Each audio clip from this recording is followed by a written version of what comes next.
In this video, we're walking through how to choose the most correct answer on NCLEX Practice Questions. I will give you several practical tips that you can apply right now to help you get these tricky questions right. Let's dive in. Now, there are a few key things that you can do when you are going through NCLEX Practice Questions to help make choosing the correct answer much easier. These are rules for nursing school questions and the NCLEX that you cannot break, my friend, or you will most likely get the question wrong. Rule number 1, don't overanalyze the question. Read the questions and take it for what it is.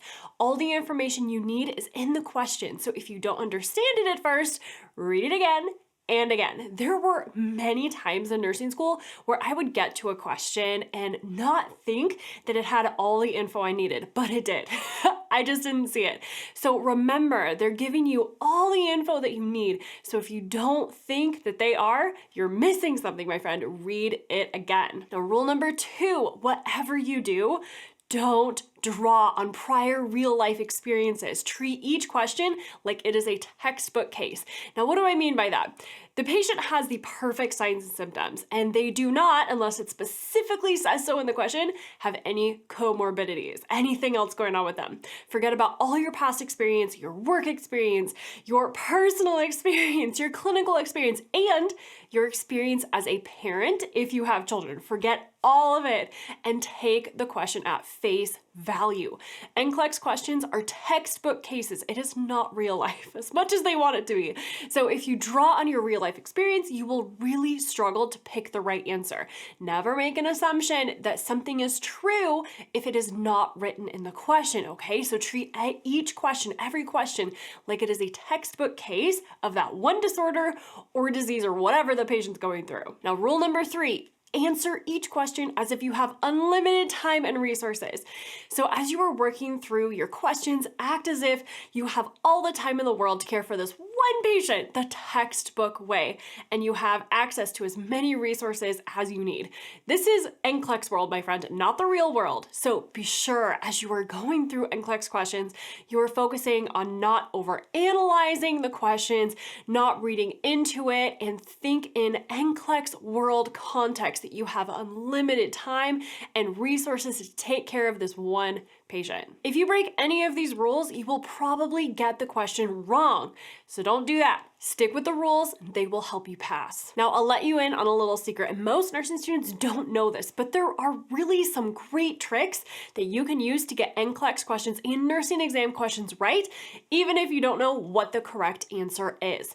Now, the secret is nursing exam questions follow a particular structure. It's not random. How they ask questions and how they present the information, there's a strategy behind it. And when you recognize the patterns and know the strategy, it becomes a lot easier to figure out what they're getting at and what the correct answer is. So let's dive into some tried and true NCLEX question hacks that will help you pick the most correct answer. NCLEX question tip number 1 is to eliminate answers that use global words. These are words like never, none, always, only, must, or all. You know how mad you get when someone tells you that you never do something or always do something, right? There is typically an exception to every always or never statement. So that means that by using those terms, that option would be wrong in the question. If an answer uses one of these global words, it is most likely the wrong answer. Now, NCLEX question tip number 2, look for the answer that contains pieces of other answers. This is also called the umbrella answer. It's usually one of the longer answers, and it contains parts of one or two of the other answers. Now, this answer is usually the correct one. So for example, if you get a test question that asks you to select which vital signs you would assess for in a patient with asthma, the list might look like this. Number 1, blood pressure. Number 2, heart rate. Number 3, respiratory rate. Number 4, respiratory rate and heart rate. You would want to go with the umbrella answer of respiratory rate and heart rate since it includes a piece of the other answer. Now, this is a really simple question with simple answers, and a lot of them won't be that simple, but when you start to look at your questions for answers that contain pieces of other answers, you'll start noticing them more and more in your exams. So when you're taking your nursing exams, keep an eye out for these umbrella answers like this that contain pieces of the other answers. Now, NCLEX question tip number 3 is to look for 2 answers that are generally the same. If there are 2 answers that are basically saying the same thing, just in a different way, both of them are likely wrong. Both of those answers cannot be correct. Only one can be, right? So if they are saying the same thing, they both must be wrong. Now, on the other hand, and this is NCLEX question tip number 4, is that if there are 2 answers that say the opposite of one another, say one answer is hypertension and the other is hypotension, or maybe one answer is tachycardia and another is bradycardia, then one of those answers is most likely the correct one. Okay, now the best 2 tips for the most common types of questions that we hear about from nursing students all of the time, those select all that apply, the static questions, and priority questions. These tend to be very popular and they're the more challenging NCLEX style questions to answer. The good news though, for you, my friend, on the next gen NCLEX, you will get partial credit for static questions, which is so awesome. So if you pick some of the right answers, but not all of them, you'll still be given partial credit. Now, don't go thinking that you can choose all of the answers in a static question and call it a day. Does not work that way, okay? They use what is called plus-minus scoring, which means that you will get 1 point for correct answers, but you'll actually lose points for incorrect answers.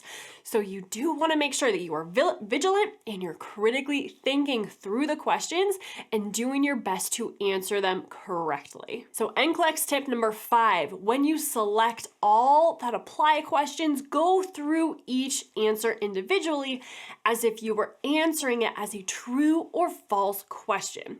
This is the best strategy I found to help with this. Look at each answer individually and treat it as a true or false question. Read the question again and then look at the first answer and ask yourself, is it true or false as it relates to that question that's being asked? And then decide if it's correct or not. You must treat each answer individually for static questions. Some answers might be very similar, and that's okay. You can select both of them if you think that they are both correct, even though they are very similar to each other. With static questions, all of the answers should be treated individually, and you should not compare them with any of the other answers. Now, NCLEX question tip number 6 is all about how to answer priority questions correctly. These are the ones where they ask you what your first or your best or your most important or your initial responses, your priority response would be. The key here is to prioritize, my friend. You want to do the most important thing first. And there are 3 principles that you should always consider when answering prioritization questions in nursing school. The first one is the ABCs, always, meaning airway, breathing, and circulation. Always use the ABC principle first. Make sure the patient has a clear airway. That should be your top priority, followed by helping them breathe and keeping their blood circulating. So if you go and do a nursing exam question, one of those things is not happening, alarm bells should be going off in your head that the problem is the one that you will need to solve for first. Think about the ABCs first. Now, the second principle that you should think about is Maslow's hierarchy of needs. In this principle, physiological needs come first, like the ABCs that we just talked about, and then this is followed by safety needs, like there's no IV line on the floor that's a tripping hazard, and their bed is in the lowest position, safety things like that. And then the need to belong, self-esteem needs, and then finally self-actualization. Obviously, you are going to be more worried about if your patient is breathing rather than worried about if they're feeling loved or not, right? So keep this principle in mind as you answer nursing exam questions. And the last principle that you should consider when answering priority questions is the nursing process. The nursing process follows these steps: assessment, diagnosis, planning, implementation, and evaluation.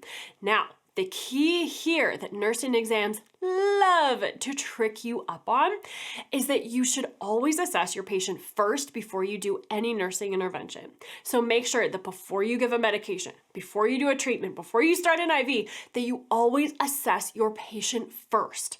Nursing exams love to get you on this one, so watch out for it. When you come across a priority question, look for an answer that talks about assessing the patient, meaning checking their vital signs or listening to their lungs, things like that. Of course, though, balance this with the ABCs and Maslow's hierarchy of needs. I've seen many NCLEX style questions that have an answer about assessment, where the actual answer for that question had something to do with establishing an airway or keeping their blood circulating. So you've got to balance these things. Keep these 3 tips in mind when it comes to answering priority questions on your nursing school exams. And there is one key that you need to know about if you are stressing about your exams in nursing school and worried about passing.